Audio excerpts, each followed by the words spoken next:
Opening day for baseball has come and gone, with flocks of people entering through the gates, eating hot dogs, buying scorecards, and most of all, watching baseball. And with baseball comes its many superstitions that surround the game. Even the professional ranks have their own superstitions, like Jason Kidd kissing the air, Gilbert Arenas twirling the ball behind his back, and even a rally monkey trying to will the Angels to victory. But superstitions don't merely lie in the pro ranks, they can trickle down all the way to high school. Spray painting our right index finger before every game. Yeah. Like most superstitions, the one Bishop Ludden baseball players Chris Davis and Matt Weeks practice has an extraordinary story behind it. Well, during the summer, his summer job was painting, and he painted our fingers once, and then we found $100 on the sidewalk, so now we do it 4 games. And this season, it has worked quite well for the undefeated Bishop Ludden baseball team. Teammate Dan Fadden has his own special superstition. My superstition is that I do everything 4 times before and during the game. Fadden's reasoning behind his superstition is simply to honor the number of his baseball hero.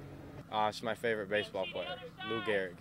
Using superstitions as dedications isn't confined to the baseball diamond, as Syracuse men's lacrosse goalie John Galloway explains. Before games, I put a little mud on my face. I wipe right before we go out for warm-ups. It's just something I've been doing since high school. Galloway takes pride in his high school's great lacrosse legacy. You know, I remember how hard I worked at high school and how much it meant to me, you know, the traditions that I learned at West Tennessee, and I just wanted to carry that over here to Syracuse.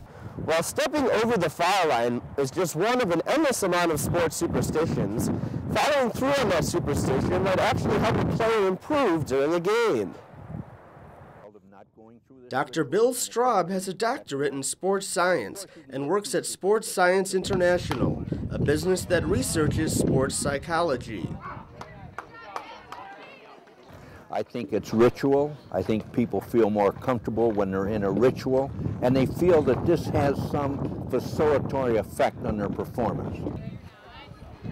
Dr. Straub claims that if one's mind is at ease, one can perform at an optimum level in sports.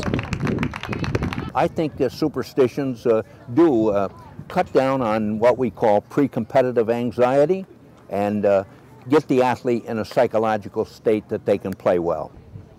In fact, the doctor has a superstition of his own. This is a stone that I used with the Ithaca boys swim team at Ithaca High School, and we used it as a bonding agent. Every player has one of these, and we had a little visualization, and what it signifies really is the camaraderie between us. Athletes seem to agree with Dr. Straub's findings that superstitions can serve as a calming effect and help players mentally perform in games, whether it's women's lacrosse. You gotta just go into a game good, like with a good mind frame, or else you're just not gonna do well, whether it's because of a superstition or because of what happened before the game. Or softball. I'd say it's almost kind of like an OCD thing, you know. I like having things in a particular way, so as long as I have my red ball, I'm set for the game. Superstitions have unique meanings and purposes that will keep them as mental fixtures in a wide spectrum of sports. Kevin Wallace, NCC News.